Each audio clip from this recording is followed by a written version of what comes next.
இன்றைக்கு இந்தியாவில் என்ன நடக்கிறது? ஒரு விலைச்சத்தரமான பாசி சாட்சி நடைபெறுகிறது. மாநில உரிமையை இந்த நாட்டில் காவு கேட்கக்கூடிய அதிகார பசி உள்ளவர்களின் கையில் இந்த நாட்டில் ஆட்சி சிக்கிவிட்டது.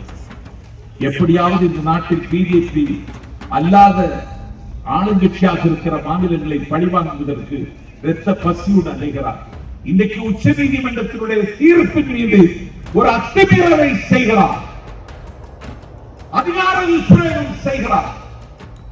உச்ச நீதிமன்றத்தினுடைய வழிகாட்டுதலை இந்த நாட்டில் பதவி பிரமாணம் அரசியல் சட்டத்தின் பெயரால் பதவி பிரமாணம் எடுத்துக்கொண்ட ஆளுநர் இன்றைக்கு ஏறி நின்று நிதிக்கிறார். நீ உச்ச நீதிமன்றத்தினுடைய தீர்ப்பை அலட்சியப்படுத்தலாமா? அதற்கு கட்டுப்பட வேண்டிய பொறுப்பு உனக்கு இல்லையா? இந்த ஆளுநரை தமிழ்நாடு எத்தனை நாட்கள் தாங்கிக் கொள்ளும்? வேடிக்கை பார்க்கிறார் உள்துறை அமைச்சர். ஆளுநர் செய்யக்கூடிய எல்லா சதிகளுக்கும் அரணமைத்து தருகிறார். ஒரு உள்துறை அமைச்சர் மலையை சூறையாடியவன், மனைவியை கொண்டவன், சுற்றுச்சூழலுக்கு எதிராக இருக்கிறவன், வெள்ளியங்கிரி மலையை அபகரித்துக் கொண்ட ஒரு குற்றவாளி. அவன் நடத்துகிற சிவராத்திரி விழாவிற்கு இந்தியாவுடைய உள்துறை அமைச்சர் அதிக அதிகாரம் பெற்றவர் ஒரு சிவராத்திரி விழாவில் போய் உட்கார்ந்திருக்கிறார். ஒரு குலத்துரோகி, இந்த நிலத்தை காட்டிக் கொடுக்கிறவன், தமிழ்நாட்டினுடைய இருப்பை ஏற்றுக்கொள்ளாத ஒரு புறம்போக்கு குருமூர்த்தியினுடைய வீட்டில் போய் ஒரு உள்துறை அமைச்சர் உட்கார்ந்திருக்கிறார். எதற்கு? அதிமுக பிஜேபி கூட்டணி வந்துவிட்டது, விருந்து கொடுக்கிறார் எடப்பாடி. அவர் காலில் விழுகிற ஜென்மம் வேர்களை தேடி தண்ணீர் பயணிக்கிறது. பால்களை தேடி குடிகாரர்கள் பயணிக்கிறார்கள், ஊர்களை தேடி பிரயாணிகள் பயணிக்கிறார்கள், திருத்தலங்களை தேடி பக்தர்கள் பயணிக்கிறார்கள். ஆனால் கால்களை தேடி பயணிக்கிறார் எடப்பாடி பழனிசாமி. நேற்றுக்கு சசிகலா சரியோ தவறோ கூவத்தூர் கூத்தில் மிதந்து வந்த பிணம் எடப்பாடி பழனிசாமி. காட்டிக் கொடுக்கிற வரலாற்றின் பக்கம் வரிசையாக இருக்கிறார்கள். ஆனால் உலகத்தில் காட்டிக் கொடுத்தவர்களின் வரிசையில் முதல் இடத்தில் ஒருவரை வைத்து பார்க்க வேண்டும் என்றால் எடப்பாடி பழனிசாமிக்கு தான் அதுக்கு பொருத்தமாக வருகிறது. ஒரு வேட்டை நாய் ஒரு பாம்பை துரத்தி கொண்டு வருகிறது. பாம்பு என்றால் படை இடங்கும், ஆனால் பாம்பை இடங்குகிறது. ஒரு வழிபோக்கு வருகிறார், அந்த வழிபோக்கிடத்தில் பாம்பு முறையிடுகிறது. இந்த வேட்டை நாய் என்னை கொல்வதற்கு வருகிறது, என்னை கொன்று போடுவதற்கு திட்டமிடுகிறது, கடித்து பொதிரிவிடும், நான் செத்து போய்விடுவேன், எனக்கு நீ பாதுகாப்பு தர வேண்டும் என்ற வழிபோக்கின் இடத்தில் அந்த பாம்பு கேட்டது. வழிபோக்கன் சொன்னான், நான் மனிதன், நான் உனக்கு எப்படி பாதுகாப்பு தர முடியும்? நான் என்ன உன்னை எடுத்து பாக்கெட்டில் வைத்துக் கொள்ள முடியும்? அப்பொழுதுதான் அந்த பாம்பு சொன்னது, நீ என்னை பாதுகாத்து தீர வேண்டும், இல்லாவிட்டால் எனக்கு சாவு நிச்சயம், வேட்டை நாய் என்னை கொண்டு தின்றுவிடும், நீ குந்தி உட்கார்ந்து கொள், உன் ஆசனமாயின் வழியாக ஏறி உன் வயிற்றில் நான் உட்கார்ந்து விடுகிறேன், நான் பாதுகாக்கப்படுவேன் என்று பாம்பு சொல்ற. ஒரு பாம்புக்கு உயிர் பிச்சை தருவதற்காக அந்த வழிபோக்கன் குந்தி உட்கார்ந்தான். அவனுடைய ஆசனவாயின் வழியாக ஏறி பாம்பு அவனுடைய வயிற்றுக்குள் உட்கார்ந்து வந்தது. வேட்டை நாய் போய்விட்டது, பாம்புக்கு உயிர் அச்சம் நீங்கிவிட்டது. வேட்டை நாயை காணவில்லை, இவனுக்கு வயிற்று வலி தாங்க முடியவில்லை. அப்பர் சுவாமிகள் பாடுவாரே, ஊற்றாயினவர் விளக்குகிறது, கொடுமை பல செய்தன நான் அறிவேன், எத்தாய் இடித்து இரவும் பகலும் வயிற்றோடு துடக்கி முடக்கிட என்று பாடுவாரே அப்பர். அதுபோல இவருக்கு வயிற்றிலே துடக்கி முடக்குகிறது, வலி தாங்க முடியவில்லை. அவன் பாம்பிடத்தில் சொன்னான், வேட்டை நாய் போய்விட்டது, உனக்கு மேல் உயிர் மீது பயம் உண்டா? நீ பாதுகாப்பாக வாழலாம், நீ என் வயிற்றுப்பள்ளியில் உட்கார்ந்து கொண்டாய், உனக்கு நான் அடைக்கலம் தந்தேன், எனக்கு இப்பொழுது வயிறு வலிக்கிறது, தயவு செய்து வெளியே வா என்று பாம்பிடத்தில் அவன் முறையிட்டான். பாம்பு சொன்னது, எனக்கு உன்னுடைய வயிறு பாதுகாப்பாக இருக்கிறது, கம்ஃபர்டபிளாக இருக்கிறது, நான் இங்கேயே இருந்து கொள்கிறேன் என்று சொன்ன பாம்புக்கும் இந்த பழனிசாமி என்கிற பரதேசிக்கு வேறாவது வித்தியாசம் இருக்கிறதா? நீ இன்றைக்கு திமுக ஆட்சி எதிர்ப்புதான் என்னுடைய ஒரே வேலை என்கிறாய். நீ இன்றைக்கு RSS அஜெண்டாவை நீ ஒப்புக்கொள்கிறாய். நீயே அமித்ஷாவை தேடி போகிறாய். உன்னுடைய வீடு தாண்டி வந்து அமித்ஷா உதைக்கவில்லை, நீ அவனுடைய வீட்டுக்கு சென்று உதவி வாங்கிவிட்டு வருகிறாய். எந்த சொல்லை சொன்னால் கற்றாழையில் தீப்பிடிக்குமோ, எந்த சொல்லை சொன்னால் விட்டு விடுதலையாக்கி பறக்க முடியுமோ, எந்த சொல்லை சொன்னால் மனதிற்குள்ளே ஒரு மகரந்த சேர்க்கை நடக்குமோ, அந்த சொல்லாம் உடன்பிறப்பு என்ற சொல்லுக்கு உரிமையுள்ள கலைஞரின் உடன்பிறப்புகளே வணக்கம். இன்றைக்கு ஒரு முக்கியமான காலகட்டம். இளைஞரணி இன்றைக்கு ஒரு மிகப்பெரிய முயற்சிக்கு முகம் தந்திருக்கிறது. அடுத்த கட்டத்திற்கு இந்த இயக்கத்தை மடைமாற்றுகிற கடமைக்கு ஒரு வாசல் திறந்து வைத்திருக்கிறார் இளைஞரணி செயலாளர் தம்பி உதயநிதி. மரண மேடையில் இருக்கிறார் லிபியாவின் விடுதலை வீரர் உமர் முக்தார். அவருக்கு தூக்கு தண்டனை நிச்சயிக்கப்பட்டு விட்டது. அவர் மரண மேடைக்கு அவரை கொண்டு வந்த பொழுது எல்லா தூக்கு தண்டனை கைதிகளிடத்திலும் கேட்பார்கள், உன்னுடைய கடைசி ஆசை என்னவென்று. உமர் முக்தார் இடத்தில் கேட்டார்கள், வாட்ஸ் யுவர் லாஸ்ட் டிசைர் என்று கேட்ட பொழுது அவர் நான் ஓதிக்கொண்டிருக்கிற திருக்குர்ஆனை எனக்கு தாருங்கள் என்று கேட்டார். அவர் ஓதிக்கொண்டிருந்த அவர்களுடைய மறை திருக்குர்ஆன் அவர் கையில் கொண்டு கொடுக்கப்பட்டது. திருக்குர்ஆனில் ஒரு குறிப்பிட்ட ஆயத்தை படிப்பதற்கு அவர் விரித்து பார்த்த பொழுது அந்த திருக்குர்ஆனை வாசிக்க முடியவில்லை. அவருடைய கண்களில் வெளிச்சம் மங்கி இருந்தது. இதை நான் படிப்பதற்கு என்னுடைய கண்ணாடியை தாருங்கள் என்று கேட்ட பொழுது அவருடைய பேரன் அவருடைய கண்ணாடி எடுத்துக்கொண்டு மரண மேடை நோக்கி வருகிறார். நான் கல்லூரி மாணவனாக இருந்த பொழுது நான் திரும்ப திரும்ப பார்த்து எழுச்சி பெற்ற படம் உமர் முக்தார். அவருடைய பேரன் அவருடைய கண்ணாடி எடுத்து மரண மேடை நோக்கி வருகிற பொழுது உமர் முக்தார் சொல்லுவார், we will never surrender, we will either win or die, we have the next generation to fight, the generation after and the next. நாம் யாருக்கும் சரணடைய மாட்டோம். எந்த எதிரியும் எங்கள் பகலை இருட்டாக்க முடியாது. நான் மரணத்தை முத்தமிடலாம். நான் சாவின் படியில் விழுந்தாலும் என்னுடைய தலைமுறை அடுத்த போரை தொடர்ந்து நடத்தும் என்று தன்னுடைய பேரன் கண்ணாடி எடுத்துக் கொண்டு வருகிற பொழுது உணர்ச்சி வசப்பட்டு உமர் முக்தார் பேசுவார். அதைத்தான் இன்றைக்கு இளைஞரணி செயலாளர் தம்பி உதயநிதி ஸ்டாலின், நாங்கள் சரணடைய மாட்டோம், எதிரிகளை அடுத்த களத்தில் சந்திப்பதற்கு நாங்கள் தயாராகிறோம் என்பதற்கு அடையாளமாகத்தான் தம்பி கார்த்திகேயன் முயற்சியில் இன்றைக்கு ஒரு மகத்தான பொதுக்கூட்டம் சிதம்பரம் தொகுதியில் இன்றைக்கு நடைபெற்றுக் கொண்டிருக்கிறது. ஒரு முக்கியமான காலகட்டம். இருந்து போகாத திராவிட இயக்கத்தின் மீது இன்றைக்கு ஒரு அறிவிக்கப்படாத போரை அவர்கள் தொடுத்துக் கொண்டிருக்கிறார்கள். இந்த இயக்கத்தை ஊனப்படுத்திவிட முடியும் என்று அவர்கள் நம்புகிறார்கள். ஒரு 100 ஆண்டு கால திராவிட இயக்க வரலாற்று திராவிட இயக்கத்தை வருகிற காலகட்டங்களில் வீழ்த்திவிட முடியும் என்று பலம் பொருந்திய அதிகாரத்தை வைத்திருக்கிற மிலேச்சர்கள் இன்றைக்கு திட்டமிடுகிறார்கள். எந்த காலத்தில் பிஜேபி கட்சியோடு கூட்டணி இல்லை என்ற ஒரு முடிவை எடுத்தவர்களை இன்றைக்கு அந்த முடிவை திரும்ப பெற செய்து இன்றைக்கு ஒரு கூட்டணி என்று அறிவித்துக் கொண்டு நம்மோடு மோதுவதற்கு இன்றைக்கு அவர்கள் அணிதிரட்டி வருகிறார்கள். 40 நாடாளுமன்ற உறுப்பினர்களை வளைத்துக் கொண்டு இந்தியாவினுடைய மனிதவள மேம்பாட்டுத்துறை அமைச்சர் தர்மேந்திர பிரதான் அவர்களின் வீட்டுக்கு பள்ளிக்கல்வித்துறை அமைச்சர் அழைத்துக் கொண்டு நிதியை விடுவீங்கள் என்று கேட்கிறார். நீங்கள் இந்தி கற்றால் மட்டும்தான், மும்மொழியை ஏற்றுக்கொண்டால் மட்டும்தான் இந்த நிதியை விடுவிக்க முடியும் என்று நெற்றிப்பொட்டில் அறைந்ததைப் போல மனிதவள மேம்பாட்டுத்துறை அமைச்சர் அவருடைய வீட்டில் வைத்த பதில் சொல்லுகிறார். இது பெரிய செய்தியாக வரவில்லை.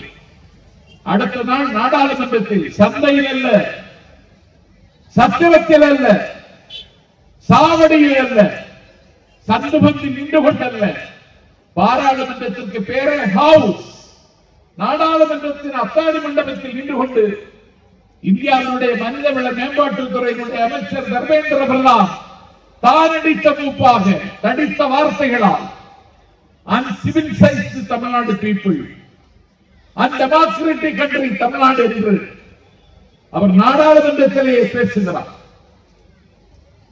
uncivilized பீப்புள், நாங்கள் நாகரிகம் இல்லாதவர்கள், தமிழர்கள் நாகரிகம் இல்லாதவர்கள் என்று பேசுகிறார். நான் அமைச்சருக்கு நினைவூட்டுகிறேன், ஒடிசா சட்டமன்ற தேர்தலில் வாழை இலையில் சோறு போட்டு கூட்டு வைத்து அள்ளி சாப்பிடுகிற காட்சியை படம் பிடித்து வடித்து தின்னுகிறவன் தான் தமிழன் என்று பேசியவன் இந்த தர்மேந்திர பிரதான். வரலாற்று சிறப்பு மிகுந்த பூரி ஜெகநாதர் கோவில் சாமி ஒரு தமிழன் கையில் இருக்கிறது என்று பகை பாராட்டி பேசியவன் தான் இந்த தர்மேந்திர பிரதான். இன்றைக்கு நம்மை uncivilized people என்கிறார். நாங்கள் uncivilized people-ஆ? தர்பாரை உட்கார்ந்து இருக்கிறான் எங்கள் சோழ நாட்டு மன்னன் மணி சக்கரவர்த்தி. 1000 பெண்கள் அவருக்கு கவரி வீசுகிறார்கள், 1000 புலவர்கள் அவரை போற்றி பாடிக் கொண்டிருக்கிறார்கள். அவன் ஏதோ ஒரு பாடம் பருகி கொண்டிருக்கிற பொழுது ஆராய்ச்சி மணி அடிக்கப்படுகிறது. அமைச்சரை சந்தித்தால் மனு கொடுக்கிறீர்கள். அன்றைக்கு மனு கொடுக்கிற பழக்கம் இல்லை. அரண்மனை வாசலில் கட்டப்பட்டிருக்கிற ஆராய்ச்சி மணியை அடிக்க வேண்டும். ஆராய்ச்சி மணி அடிக்கிற சத்தம் கேட்கிறது மன்னனுக்கு. தடி கொண்டு பலர் தலையில் அடித்ததை போல, இடி வந்து இதயத்தில் விழுந்ததை போல துடித்தான் சோழ நாட்டு மன்னன். உடனடியாக தங்க சிம்மாசனத்திற்கு கீழே இறங்கினான். அரண்மனை வாசலுக்கு வந்தான். யாருக்கு என்ன குறை? இதுவரைக்கும் சோழவள நாட்டில் புகார் சொல்லி நான் யாரையும் பார்த்ததில்லை என்று வெளியில் வந்து பார்த்தால் ஒரு பசு அழுது கொண்டிருக்கிறது. அழுது கொண்டிருக்கிற பசுவிடத்தில் கேட்டார், உன்னுடைய கண்களில் கண்ணீர், உன் சோகத்திற்கு என்ன காரணம்? ஒன்றுமில்லை மன்னா, என்னுடைய மகனை உன்னுடைய மகன் நீதிவிடங்கன் நடுவழியில் சாலையில் கிடத்தி தேரை ஓட்டி என்னுடைய மகனை கொண்டு விட்டான். நான் புத்திர சோகத்தில் இருக்கிறேன், எனக்கு பிராயச்சித்தம் வேண்டும் அண்ணா என்று கேட்டான். உடனடியாக பிராயச்சித்தமா என்று யோசித்து விட்டு தன்னுடைய மகன் நீதிவிடங்கனை நடு வீதியில் கிடத்தி தானே தேரை ஓட்டி தன்னுடைய மகன் நீதிவிடங்கனை கொன்று பசுவினுடைய கண்ணீருக்கு பிராயச்சித்தம் செய்தான் சோழ நாட்டு மன்னர் மணி சக்கரவர்த்தி. என்றால் இந்த சமூகத்தை பார்த்தால் நீ uncivilized என்று பேசுகிறார். என்ன அக்கிரமம் இது? ஆகாயத்தில் பறந்து கொண்டிருக்கிறது மாடப்புறா, அதை விரட்டி கொண்டிருக்கிறது ஒரு கழுகு. கழுகுக்கு வயிற்று பசி. இந்த மாடப்புறா அஞ்சி நடுங்குகிறது. ஆபத்சகாயர் யார்? அனந்தரட்சகன் யார்? இந்த மண்ணை ஆளக்கூடிய மன்னவனை தவிர எனக்கு யார் அபயம் தர முடியும் என்று அந்த மன்னவனுடைய மடியில் வந்து விடுகிறது மாடப்புறா. சிபி சக்கரவர்த்தி ஒரு பொன்னான் ஒரு கூண்டு செய்து தன்னை நம்பி வந்த புறாவை அவன் பாதுகாத்தான். அடுத்த 10ஆவது நிமிடத்தில் கழுகு வந்தது, எனக்கு பசித்தது, என்னுடைய உணவிற்காக அதை விரட்டுகிறேன், நீ அதை எப்படி எடுத்து வைத்துக் கொள்ளலாம்? மனிதர் உணவை மனிதர் பறிக்கும் வாழ்க்கை இனி உண்டோ?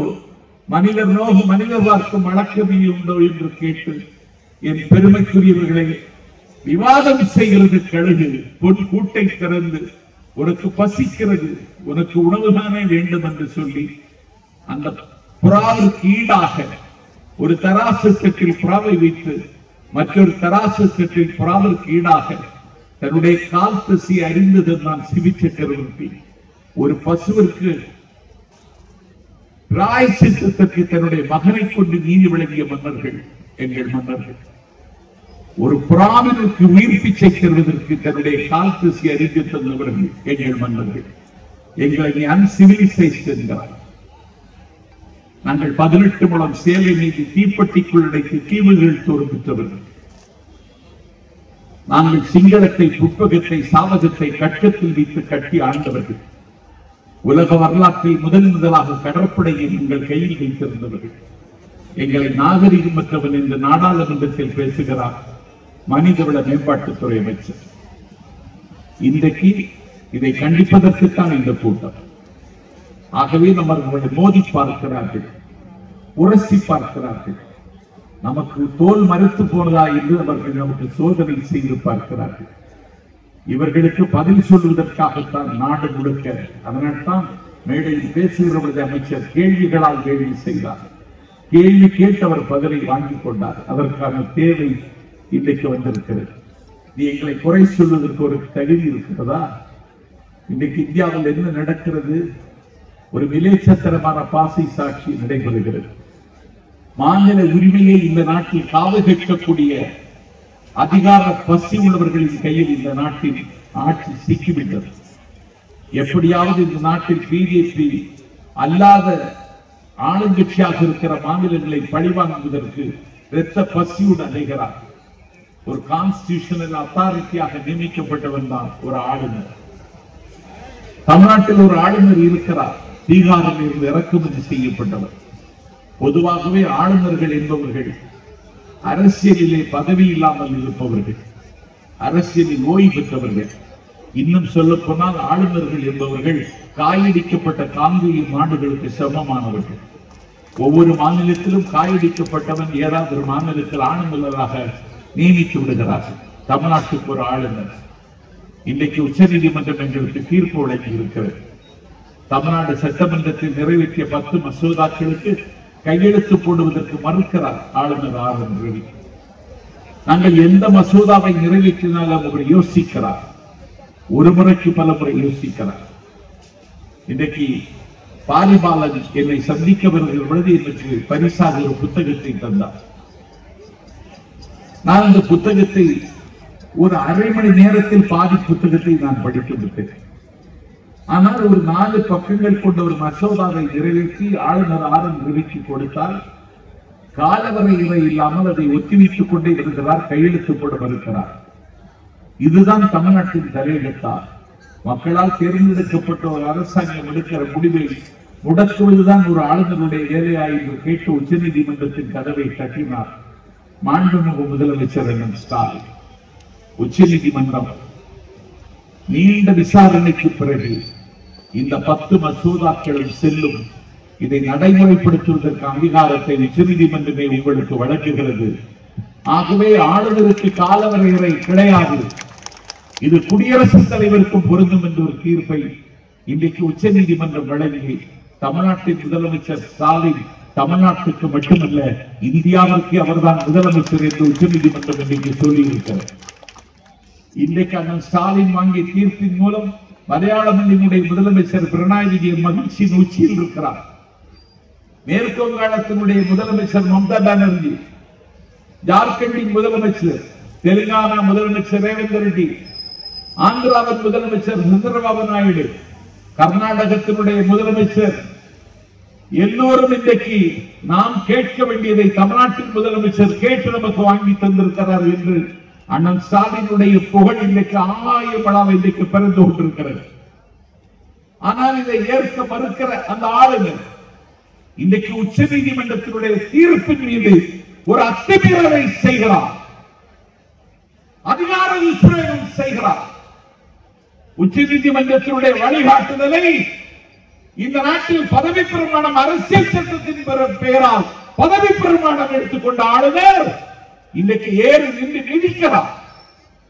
குளிர் பள்ளி கொண்ட கிடக்கக்கூடிய ஊட்டியில் இந்தியாவுடைய குடியரசு துணைத் தலைவரை அழைத்துக் கொண்டு வந்து பல்கலைக்கழக வேந்தர்கள் மகாநாடு என்று நேற்று இன்னும் ஒரு கூட்டத்தை அவர் கூட்டுகிறார். அரசு பல்கலைக்கழகங்கள் அரசின் கட்டுப்பாட்டில் இருக்கிற 32 பல்கலைக்கழகத்தின் துணைவேந்தர்கள் அந்த மாநாட்டை நிராகரித்ததற்கு பிறகு தனியார் பல்கலைக்கழகங்களின் துணைவேந்தர்களை வைத்துக் கொண்டு ஒரு டிஃபாக்டோ சிஎம், ஒரு நிழல் முதலமைச்சராக ஒரு வேடத்தை நேற்றும் இன்றும் இன்றைக்கு ஆளுநர் ரவி அரங்கேற்றிக் கொண்டிருக்கிறார். நீ டிஃபாக்டோ சிஎம்மா? நீ உச்சநீதிமன்றத்தினுடைய தீர்ப்பை அலட்சியப்படுத்தலாமா? அதற்கு கட்டுப்பட வேண்டிய பொறுப்பு உனக்கு இல்லையா? இந்த ஆளுநரை தமிழ்நாடு எத்தனை நாட்கள் தாங்கிக் கொள்ளும்?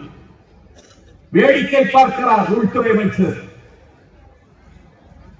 ஆளுநர் செய்யக்கூடிய எல்லா சதிகளுக்கும் அரணமைத்து தருகிறார். ஒரு உள்துறை அமைச்சர் மலையை சூறையாடியவன், மனைவியை கொண்டவன், சுற்றுச்சூழலுக்கு எதிராக இருக்கிறவர், வெள்ளியங்கிரி மலையை அபகரித்துக் கொண்ட ஒரு குற்றவாளி.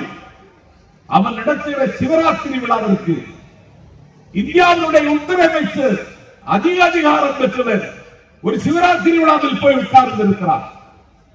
ஒரு குலத்துரோகி, இந்த நிலத்தை காட்டிக் கொடுக்கிறவர், தமிழ்நாட்டினுடைய இருப்பை ஏற்றுக்கொள்ளாத ஒரு புறம்போக்கு குருமூர்த்தியினுடைய வீட்டில் போய் ஒரு உள்துறை அமைச்சர் உட்கார்ந்து இருக்கிறார்.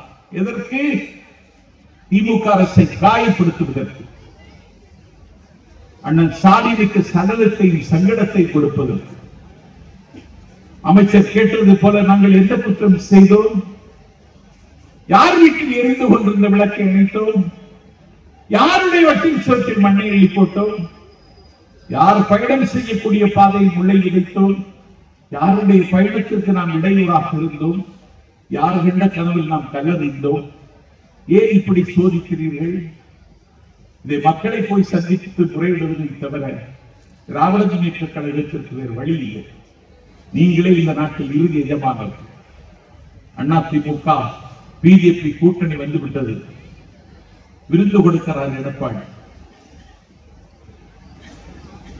அவர் காலில் விழுகிற ஜென்மம் என்று அமைச்சர் சொன்னார். வேர்களை தேடி தண்ணீர் பயணிக்கிறது,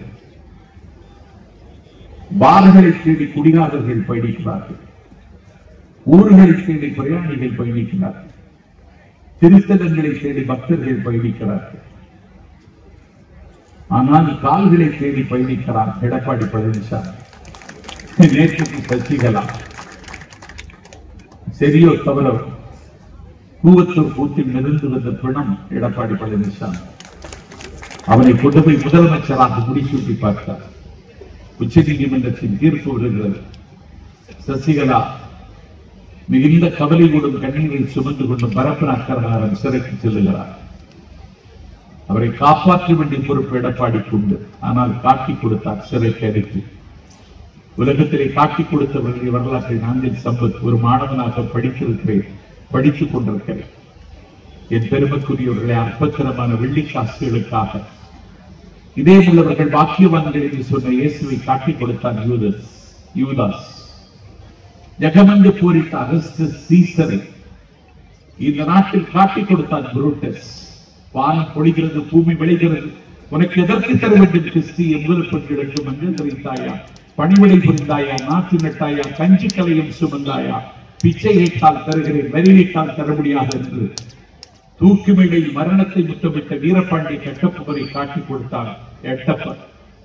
வெள்ளை ஏகாதிபத்தியத்திற்கு எதிர்க்கான போருக்கு அகரம் எழுதி புரட்சியை சூழ் கொண்ட கல்கத்தாவில் அன்றைக்கு விடுதலை போரை தொடங்கினான் சிராஜ் யுத்தாவுதா. அவனை அன்றைக்கு காட்டிக் கொடுத்தார். இன்றைக்கு தீர்க்காமல் காட்டிக் கொடுக்கிறவர்கள் வரலாற்றின் பக்கம் வரிசையாக இருக்கிறார்கள். ஆனால் உலகத்தில் காட்டிக் கொடுத்தவர்களின் வரிசையில் முதல் இடத்தில் ஒருவரை வைத்து பார்க்க வேண்டும் என்றால் எடப்பாடி பழனிசாமிக்கு தான் அதுக்கு பொருத்தமாக வருகிறது. ஒரு வேட்டை நாய் ஒரு பாம்பை துரத்தி கொண்டு வருகிறது.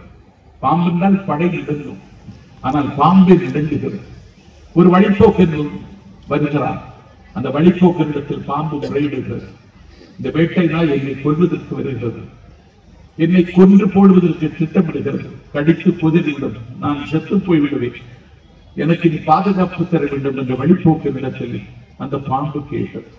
வழிப்போக்கன் சொன்னான், நான் மனிதன், நான் உனக்கு எப்படி பாதுகாப்பு தர முடியும்? நான் என்ன உன்னை எடுத்து பாக்கெட்டில் வைத்துக் கொள்ள முடியும்? அப்பொழுதுதான் அந்த பாம்பு சொன்னது, நீ என்னை பாதுகாத்து தீர வேண்டும், இல்லாவிட்டால் எனக்கு சாவு நிச்சயம், வேட்டை நாய் என்னை கொண்டு சென்றுவிடும், நீ குந்தி உட்கார்ந்து கொள், உன் ஆசனமாயின் வழியாக ஏறி உன் வயிற்றில் நான் உட்கார்ந்து விடுகிறேன், நான் பாதுகாக்கப்படுவேன் என்று பாம்பு சொல்ற. ஒரு பாம்புக்கு உயிர் பிச்சை தருவதற்காக அந்த வழிப்போக்கன் குந்தி உட்கார்ந்தான். அவனுடைய ஆசனவாயின் வழியாக ஏறி பாம்பு அவனுடைய வயிற்றுக்குள் உட்கார்ந்து கொண்டது. வேட்டை நாய் போய்விட்டது. பாம்புக்கு உயிர் பிச்சு உயிர் அச்சம் நீங்கிவிட்டது. வேட்டை நாயை காணவில்லை. இவனுக்கு வயிற்று வலி தாங்க முடியவில்லை. அப்பர் சுவாமிகள் பாடுவாரே, ஊற்றாயினவாறு விளக்குகளில் கொடுமை பல செய்தன நான் அறிவேன். ஏற்றாய் இடித்து இரவும் பகலும் வயிற்றோடு துடக்கி முடக்கிட என்று பாடுவாரே அப்பர், அதுபோல இவருக்கு வயிற்றிலே துடக்கி முடக்குகிறது. வலி தாங்க முடியவில்லை. அவன் பாம்பிடத்தில் சொன்னான், வேட்டை நாய் போய்விட்டது, உனக்கு மேல் உயிர் மீது பயம் வேண்டாம், நீ பாதுகாப்பாக வாழலாம், நீ என் வயிற்றுப்பள்ளியில் உட்கார்ந்து கொண்டாய், உனக்கு நான் அடைக்கலம் தந்தேன், எனக்கு இப்பொழுது வயிறு வலிக்கிறது, தயவு செய்து வெளியே வாழ்ந்து பாம்பிடத்தில் அவன் முறையிட்டான். பாம்பு சொன்னது, எனக்கு உன்னுடைய வயிறு பாதுகாப்பாக இருக்கிறது, கம்ஃபர்டபிளாக இருக்கிறது, நான் இங்கேயே இருந்து கொள்ளுகிறேன் என்று சொன்ன பாம்புக்கும் இந்த பழனிசாமி என்கிற பரதேசிக்கும் ஏதாவது வித்தியாசம் இருக்கிறதா? நீ இன்னைக்கு திமுக ஆட்சியை எதிர்ப்புதான் என்னுடைய ஒரே வேலை என்கிறாய். நீ இன்னைக்கு RSS அஜெண்டாவை நீ ஒப்புக்கொள்கிறாய். நீயே அமித்ஷாவை தேடி போகிறாய். உன்னுடைய வீடு தாண்டி வந்து அமித்ஷா உதைக்கவில்லை, நீ அவனுடைய வீட்டுக்கு சென்று உதை வாங்கிவிட்டு வருகிறாய். உதைத்ததை வழியில் சொல்ல மாட்டேன் என்கிறாய். நான் கேட்கிற, எங்கே போகிறாய்? இன்னைக்கு பிஜேபி அரசாங்கத்தினுடைய நடவடிக்கைகள் எங்கே இருக்கிறது? நரேந்திர மோடி இந்த நாட்டினுடைய பிரதமராக வந்ததற்கு பிறகு 2014 உரி என்கிற இடத்தில் தாக்குதல் பயங்கரவாதிகள் நடத்தினார்கள். அன்றைக்கு 7 பேர் செத்தார்கள். 2016 பதன்கோட்டில் விமானப்படை வீரர்கள் 7 பேர் கொல்லப்பட்டார்கள். 2017 அமர்நாத் யாத்திரைக்கு போகிற வழியில் அன்றைக்கு 7 பேர் கொல்லப்பட்டார்கள் பயங்கரவாதிகளால். 2019 புல்வாமா தாக்குதலில் அன்றைக்கு ராணுவ வீரர்கள் இந்த தேசத்தை பாதுகாக்கிற கடமையில் ஈடுபட்டிருந்தவர்கள் 47 பேர் கொல்லப்பட்டார்கள். 2014 சியாசி யாத்திரை தாக்குதலில் 10 பேர் கொல்லப்பட்டார்கள். என் பெருமைக்குரியவர்களே, என் வணக்கத்திற்குரிய தாய்மார்களே, இன்றைக்கு 27 பேர் துடிக்க துடிக்க கொல்லப்பட்டார்கள். நான் கேட்கிறேன், உன் உளவுத்துறை எங்கே போனது? முட்டைக்கு மொட்டை போட்டுக் கொண்டிருந்தீர்களா? மினி சுவிட்சர்லாந்து என்று கருதப்படக்கூடிய இடத்தில் 27 பேர் துடிக்க துடிக்க கொல்லப்பட்டார்கள். ஒரு பெண் தன்னுடைய கணவனுக்கு முன்னால், தன்னுடைய கண் முன்னால் கணவன் கொல்லப்பட்டான். அவள் கதறி அழுகிறாள், என்னையும் கொன்றுவிடு என்கிறாள். உன்னை கொல்ல மாட்டேன், இதை மோடியிடம் போய் சொல் என்கிறான் அந்த தீவிரவாதி. கப்பற்படை வீரன் திருமணமாகி 6 நாட்கள், ஆசை 60 நாள், மோகம் 30 நாள் கூட முடியவில்லை. ஒரு கப்பற்படை அதிகாரி 26 வயதில் திருமணமாகி 6 நாளில் கொலை செய்யப்பட்டிருக்கிறார். நீங்கள் எங்கே போய் ஒதுங்குகிறீர்கள்? நீங்கள் பீகாரில் அரசியல் ஆதாயத்திற்காக தேர்தல் களத்தில் போய் நிற்கிறார் நாடாளுமன்ற பிரதமர். இன்றைக்கு என்ன ஆயிற்று? அங்கே தமிழர்களுக்கு, மிச்சமிருக்கிற தமிழர்களுக்கு பாதுகாப்பு கொடுக்க வேண்டும் என்று விரைந்து முடிவெடுக்கிறார் ஸ்டாலின். எந்த மாநிலமும் செய்யவில்லை.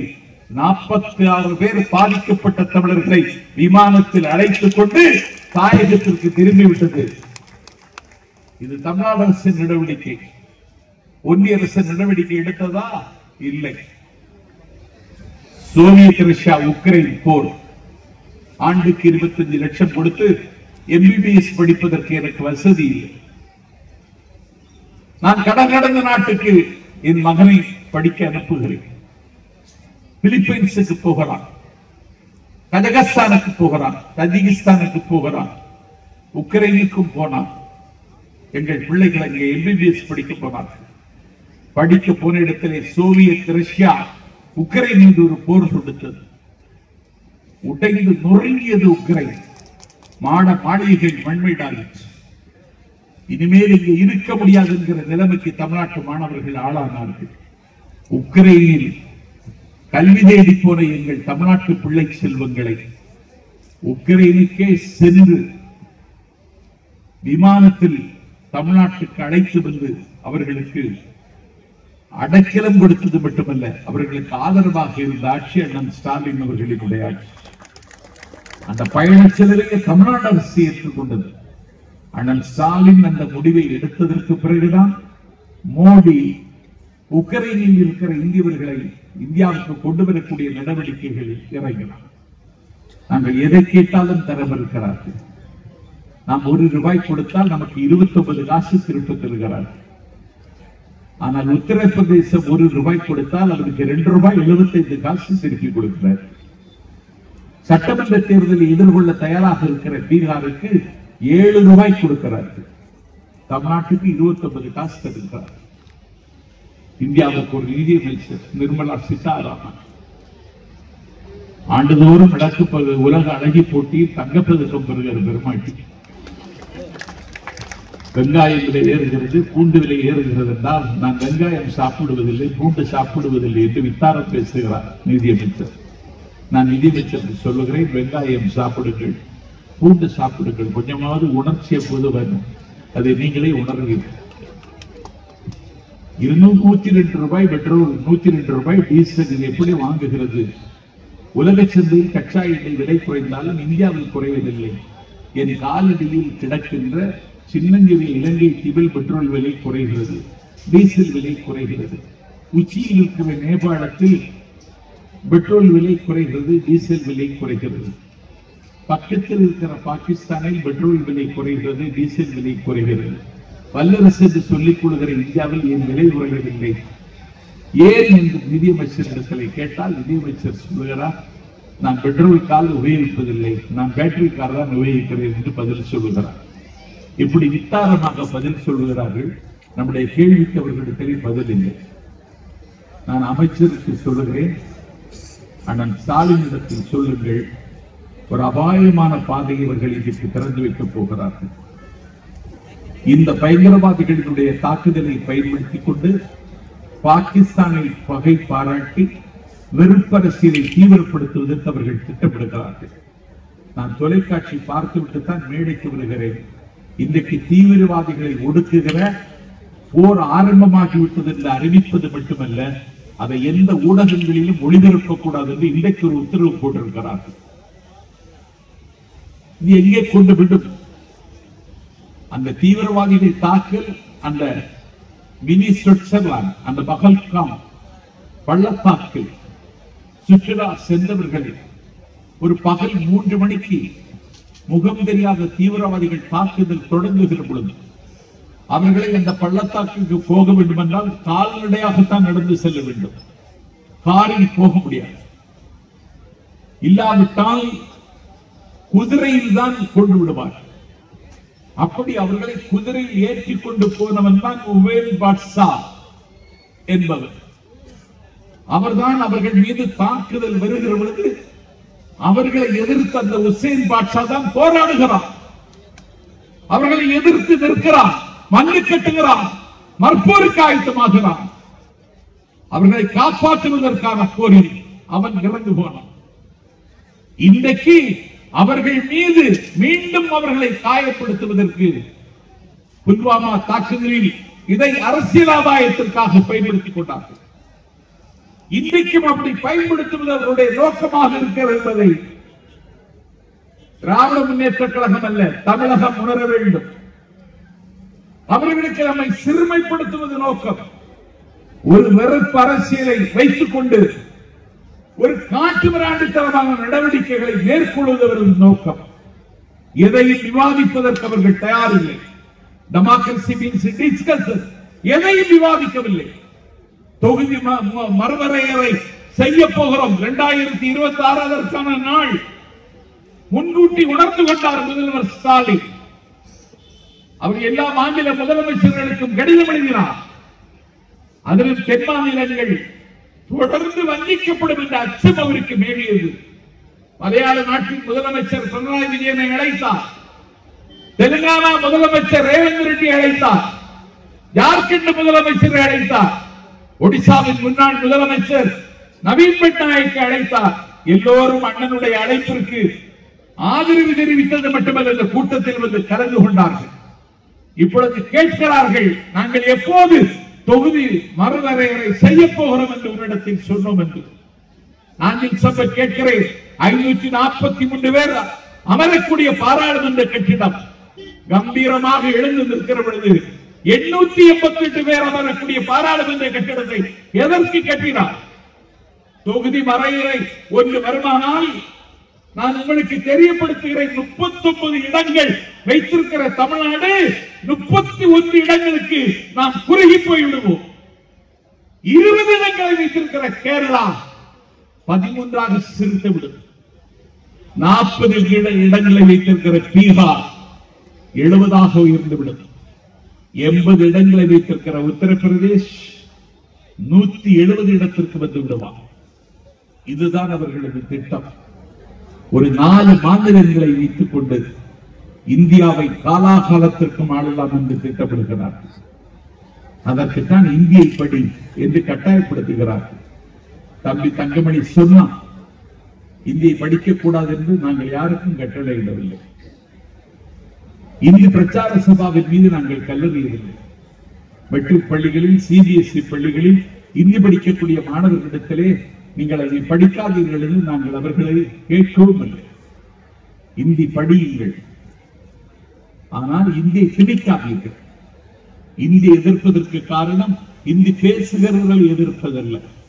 எங்கள் வயல்வெளிகளில், எங்கள் உணவு விடுதிகளில், எங்கள் காலபரிட்சை தொழிற்சாலையில், உர தொழிற்சாலையில், தோல் தொழிற்சாலையில் தமிழ்நாட்டில் வேலை பார்க்கிறவர்கள் எல்லாம் இந்தி படித்தவர்கள் தான். அவர்களிடத்திலே நாங்கள் பகை பாராட்டவில்லை, பாசத்தோடு தான் நடந்து கொள்கிறோம். அவர்கள் ஒரு வெளிநாட்டில் வேலை பார்க்கிற உணர்வை அவர்களுக்கு நாம் இன்றைக்கு தந்து கொண்டிருக்கிறோம். இந்தியை நாம் வெறுக்கவில்லை, இந்தி திணிப்பை நாம் எதிர்க்கிறோம். Hindi is a symbol of domination. Hindi is a symbol of Delhi. Hindi is a symbol of North. Hindi is a symbol of Manudharma. Hindi is a symbol of religion. Hindi is a symbol of Delhi. Hindi is a symbol of disintegration. Hindi is a symbol of discrimination. Hindi மதத்தின் சின்னம், இந்திய ஆதிக்கத்தின் சின்னம், இந்திய மனிதத்தின் சின்னம், இந்திய அநீதியின் சின்னம், இந்திய பிரிவினின் சின்னம். அதனால் எதிர்க்கிறோம். 1938 தந்தை பெரியாரின் தோழர் தான் சக்கரவர்த்தி ராஜகோபாலாச்சாரி. அவர் இந்தியாவுடைய ஃபர்ஸ்ட் கவர்னர் ஜெனரல். அவர் சென்னை ராஜதானியினுடைய பிரைம் மினிஸ்டர். அவர் கல்கத்தாவின் கவர்னர். அந்த கல்கத்தாவின் கவர்னராக இருந்த பொழுது அவருக்கு தங்கத்தாலான கைத்தடியை பரிசாக கொடுத்தார். அவர் கவர்னர் பதவியை விட்டு வெளியே வருகிற பொழுது தங்கத்தாலான கைத்தடி அவருக்கு கிடைத்த நினைவு பரிசை கவர்னர் மாளிகையில் வைத்து விட்டு வந்தார். அவ்வளவு பெரிய நேர்மையாளர் சக்கரவர்த்தி ராஜகோபாலாச்சாரி. இன்றைக்கும் ஒரு ஆளுநர் இருக்கிறார். ஒரு நிகழ்ச்சிக்கு வந்தால் சம்சா கொடுக்கிறார்கள், வாங்கி பாக்கெட்டில் போட்டுக்கொண்டு மாளிகைக்கு போகிறோம். அந்த கவர்னர் தங்கத்தாலான கைத்தடியே மாளிகை வைத்து விட்டு வந்தார். அவர் தமிழ்நாட்டில் முதலமைச்சராக பிரைம் மினிஸ்டராக பொறுப்பேற்ற பொழுது 125 பள்ளிகளில் கட்டாய இந்தி என்று அறிவித்தார். தடை கொண்டு பலர் தலையில் அடித்ததை போல பெரியார் துடித்தார். இடி வந்து இதயத்தில் விழுந்ததாக உணர்ந்தார். ஊமைகளை பேசுவது பிருந்தாவனம் அறிஞர் அண்ணா. இந்திய எதிர்த்து இயக்கம் நடத்துவதை தவிர வேறு வழி இல்லை, நாம் மொழி சிறுபான்மையர் ஆகிவிடுவோம் என்று அண்ணா அஞ்சினார். போராட்டம் வெடித்தது. தம்பி தங்கமணி சுட்டிக்காட்டியதை போல சென்னை சிறைச்சாலையில் தாளமுத்து மறைந்தார், நடராஜன் மறைந்தார். 2வது கட்ட மொழிப்போர் 1965 கங்கா ஜலத்தை கொண்டு அம்பாளுக்கு அபிஷேகம் செய்வதைப் போல தன்னுடைய தேகத்திற்கு தானே பெட்ரோலை தூக்கிவிட்டான் கீழப்புலவர் சின்னச்சாமி. அவனுடைய மகளினுடைய பேர் திராவிடச்சின். உழைத்து பிழைக்கிற ஒரு குடும்பத்தின் பிள்ளை கீழப்புலவர் சின்னச்சாமி. பெட்ரோலை தூக்கி தன்னுடைய தலையில் விட்டார். தன்னுடைய தேகத்திற்கு தானே தீயை பற்ற வைத்தார். பற்றி பிடித்த தீ கொழுந்து விட்டு எரிகிறது, ஜுவாலை விட்டு எரிகிறது. முத்து பற்கள் வெடித்து சிதறுகின்றன. மோகன முடி கருகி சுருள்கிறது. வறண்ட வயலை போல உடம்பு பாலம் பாலமாக வெடிக்கிறது. உடம்பிலிருந்து தண்ணீர் ஆறாகி விழுகிறது. நிற்க சக்கியற்று நிலத்தில் சாய்ந்து கீழே விழுகிறது.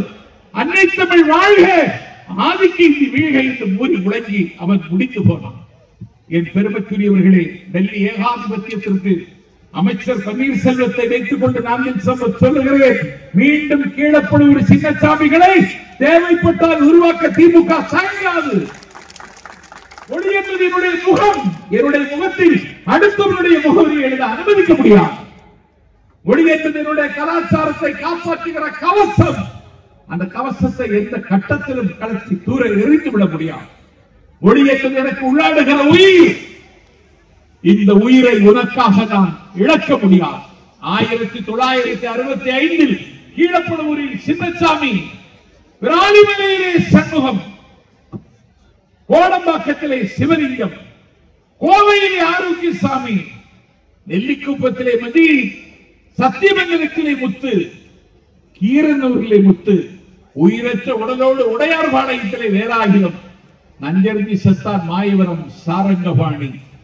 என் பெருமைக்குரியவர்களே, அண்ணாமலை பல்கலைக்கழகத்தின் விருந்தினர் விடுதியில் இருந்து நான் புறப்பட்டு உங்கள் வாசலுக்கு வந்திருக்கிறேன்.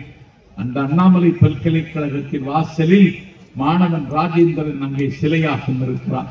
மண்ணெல்லாம் வீரம் பேசும், மலரெல்லாம் தமிழாய் நாரும், பெண்ணெல்லாம் புலியாய் சீரும், சிவகங்கை சீமையில் பிறந்தவன். இந்த சிதம்பரத்திற்கு கலை தேடவன் தான். இந்திய ஆதிக்கத்தை எதிர்த்து தில்லை வீதியில் ஊர்வலம் போகிறது.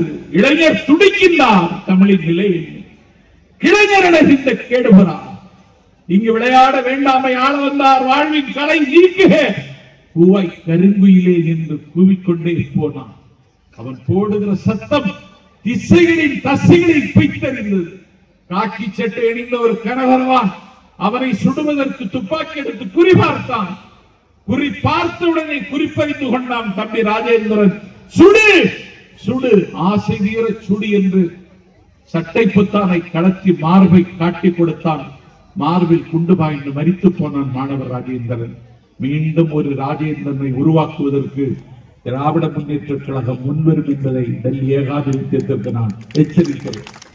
கிடப்பதெல்லாம் கிடக்கட்டும், கிளவியை தூக்கி மணையில்லை என்று நாட்டை காப்பாற்ற யோக்கியது இல்லை. அண்டை நாடுகளோட உறவை பெடினாயா? உலக அரங்கில் இந்தியாவின் கோபுர பெருமை இன்றைக்கு குட்டிச்சுவராக இருக்கிறது.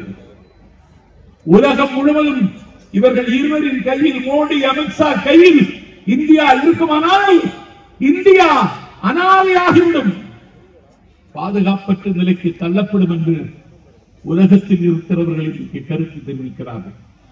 அதை திசை மாற்றுவதற்கு நீ அதிகாரத்தை பயன்படுத்துகிறார். எந்த மக்கள் திருப்தியாக இருக்கிறார்கள் சொல். உன்னுடைய ஆட்சியில் தகவல் அறியும் உரிமை சட்டத்தில் நானே எழுதி கேட்டேன். நாடாளு பிரதமர் மோடி உலகளாவிய சுற்றுப்பயணத்திற்கு அவருடைய பயணச்சீட்டுக்கு எவ்வளவு ஆகிட்டு என்று. நான் நாஞ்சில் நடக்கிறது இன்னைக்கு சிதம்பரம் வர வேண்டும். கார்த்திகின் இடத்தில் சொன்னேன், நான் பேருந்தில் பயணிப்பதில்லை. சிதம்பரத்தில் எனக்காக விமான நிலையம் உங்கள் இப்பொழுது தொடங்க முடியாது. நான் எப்படி வருவது என்று கேட்டேன். நேரடியாக நாகர்கோவிலில் இருந்து சிதம்பரத்திற்கு எனக்கு ரயில் இல்லை. நான் கன்னியாகுமரி எக்ஸ்பிரஸில் திருநெல்வேலி வந்து திருநெல்வேலியிலே 2 மணி நேரம் காத்திருந்து திருச்செந்தூர் எக்ஸ்பிரஸ் பிடித்துத்தான் நான் சிதம்பரத்திற்கு வர வேண்டும். அமைச்சரிடத்தில் சொல்லுங்கள், எனக்கு ஒரு பயணச்சீட்டு ஏற்பாடு செய்து தாருங்கள் என்று கேட்டேன். தம்பிக்கு தான் நான் அதிகாலை 6 மணிக்கு வந்து இறங்கினேன். ஒரு நாள் பயணத்திற்கு இவ்வளவு சிரமத்தை நான் சுமக்க வேண்டியிருக்கிறேன். நாடாளு பிரதமர் தேதிகளுக்கு பிரதமரானவர். இன்றைக்கு நாடு நாடாக போகிறார். அவருடைய பயண செலவு, அவருக்கு டிக்கெட்டுக்கு மட்டும் 238 கோடி ரூபாய் செலவு. அவரோடு போன படையை பரிவாரம் சூரிய சடங்குகளுக்கு செலவானது வேறு.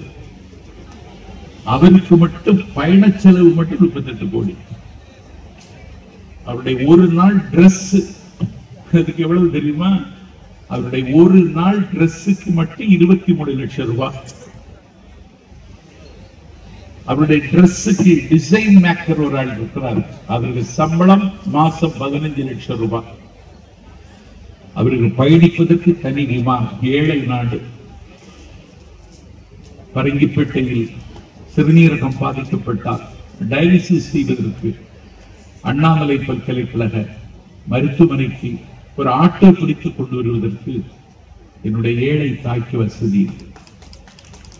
இன்னைக்கு தங்கத்தின் விலை 72,000. 1 கிராம் தங்கம் வாங்க வேண்டும் என்றால் இன்னைக்கு 9,950 ரூபாய் தேவைப்படுகிறது.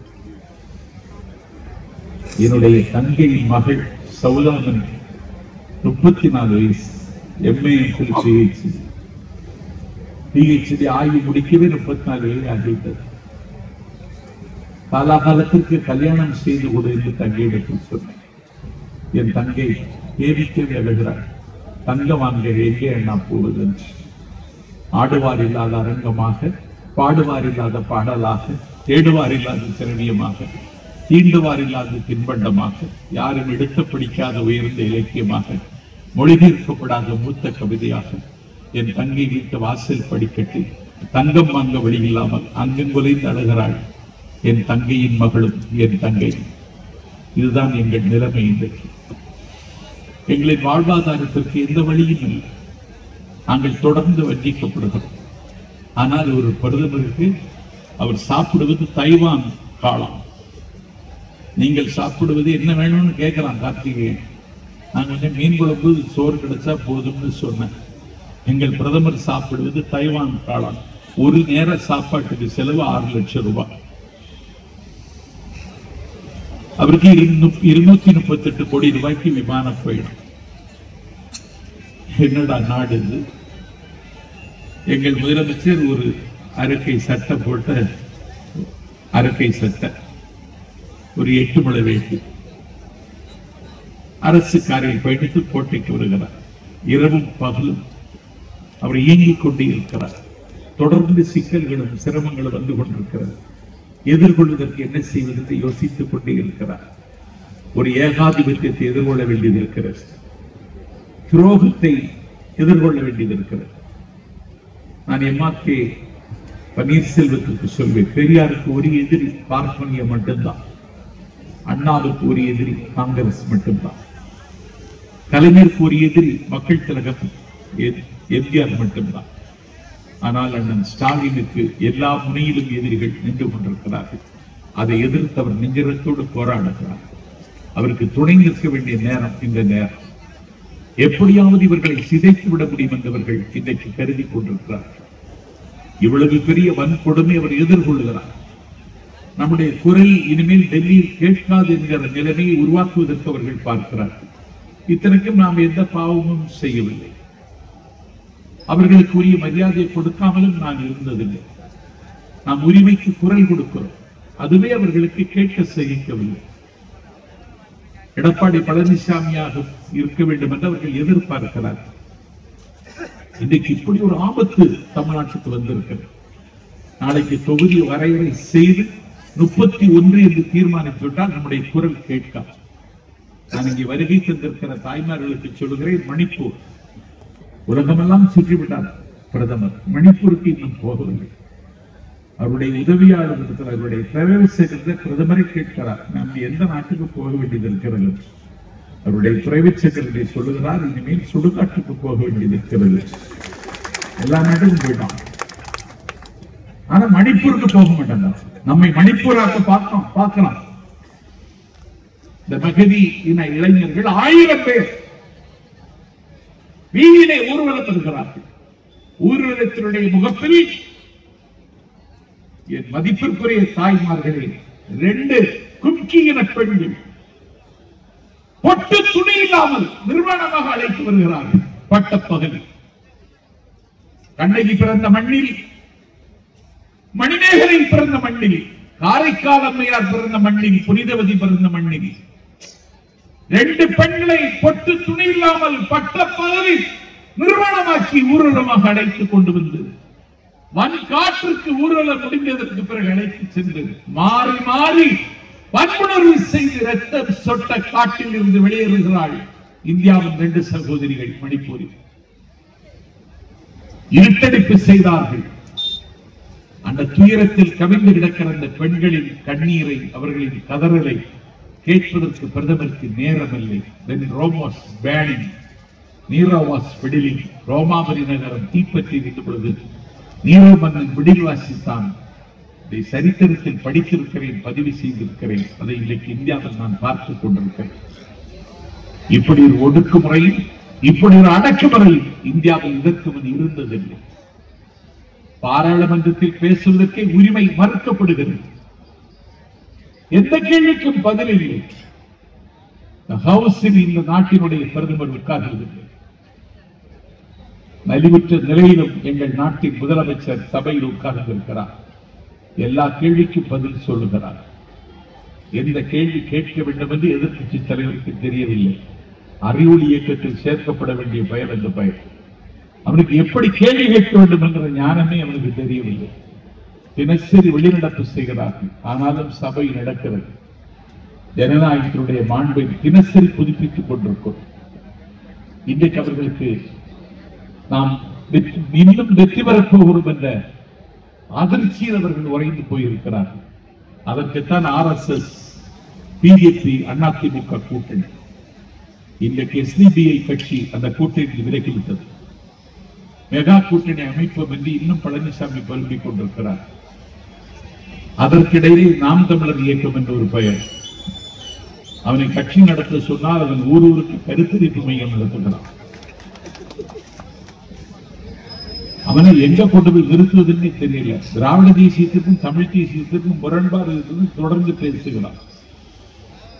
அவன் ஜான் மார்க்சினுடைய ஆய்வு அவன் படிக்கல. கால்டருடைய கபர்ச்சி கிராமர் படிக்கல. அப்பாத்துறையாரை படிக்கல. எதையும் படிக்காமல் தமிழ் தேசியமும் திராவிட தேசியம் முரண்பட்டது என்று யாருடைய கூலிக்காகவும் அவன் இன்றைக்கு குறைத்துக் கொண்டிருக்கிறான். தமிழ்நாட்டு இளைஞர்களை மடைமாற்றம் செய்வதற்கு அவர் மேற்கொள்கிற முயற்சியை திமுக இன்றைக்கு மேடைகள் தோறும் நான் பேசி வருகிறேன். உனக்கு என்ன தகுதி இருக்கிறது? பழனிசாமி சொல்லுகிறான், திமுக தான் எனக்கு முதல் எதிரி, ஸ்டாலின் தான் முதல் எதிரி. நண்பனாக வேண்டுமானால் யாரும் இருக்கலாம். நான் பழனிசாமிக்கு சொல்லுகிறேன், எதிரியாக இருப்பதற்கு சில யோகியர்கள் வேண்டும். ஸ்டாலின் 55 ஆண்டு கால பொது வாழ்வுக்கு உரிமை உள்ளவர். அவர் மிசா என்கிற அக்கினியாற்றில் குடித்தெழுந்தவர். அடக்குமுறை சட்டத்தை ருசி பார்த்தவர். ஆபத்தின் வீதிகளில் பயணித்தவர். 1000 விளக்கு தொகுதியில் சட்டப்பேரவை உறுப்பினராக முடிசூட்டப்பட்டவர். மக்களால் தேர்ந்தெடுக்கப்பட்ட சென்னை மாநகராட்சி மன்றத்தினுடைய துணை மேயர், துணை முதலமைச்சர். இன்றைக்கு அவர் முதலமைச்சர். அவருடைய 55 ஆண்டு கால அரசியல் பயணத்தில் அவர் பதித்த முத்திரைகளை ஒன்றை நீ தொட முடியாது, நீ அவரை எனக்கு முதல் எதிரி என்கிறார். ஆகவே இன்னைக்கு தமிழ்நாட்டில் திமுக மீண்டும் வெற்றி பெறப் போகிறது. வைரமுத்தங்கிற வளமார்ந்த கவிஞன் ஒரு சொல்லதிகாரம் என்று ஒரு கவிதை எழுதினான். 2 கண்ணி எழுதுவான். 3வது கண்ணியில எல்லோரும் கேட்ட வார்த்தைகள் முடிப்பான். அந்த கவிதை உங்களுக்கு நினைவுபடுத்துகிறேன்.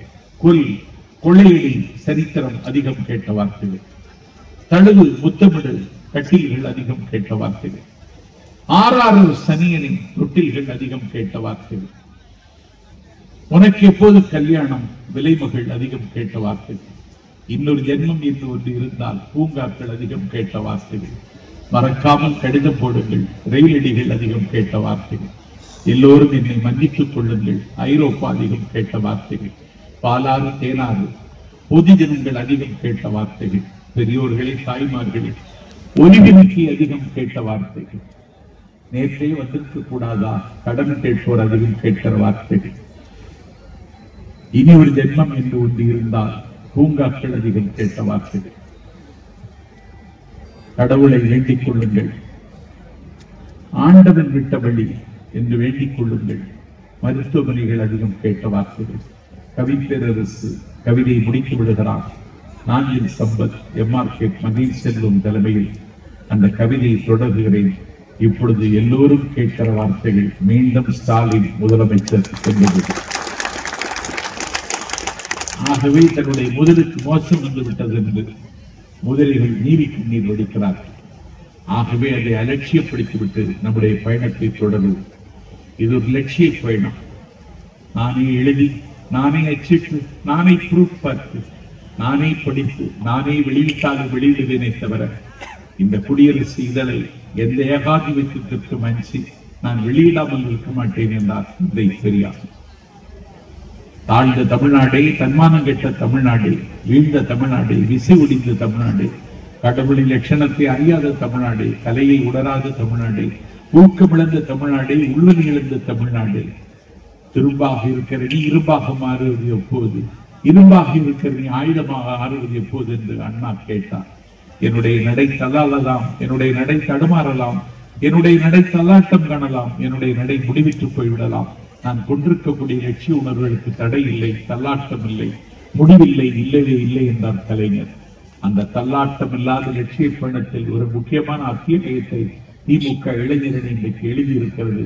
இதற்கு வடிவம் தந்திருக்கிற தம்பி கார்த்திகேயனுக்கும், அவருக்கு கபடி வீசி இருக்கிற அமைச்சருக்கும், அவருக்கு துணை நின்றிருக்கிற தம்பிமார்களுக்கும் என்னுடைய நன்றியை காணிக்கையாக்கி கடைசி வரை இந்த கூட்டத்தை காத்திருந்து கேட்ட உங்கள் கால் மலரில் என் கண்மலரை வைத்து இருப்பதில்லாமல் விடைபெறுகிறேன். நன்றி, வணக்கம்.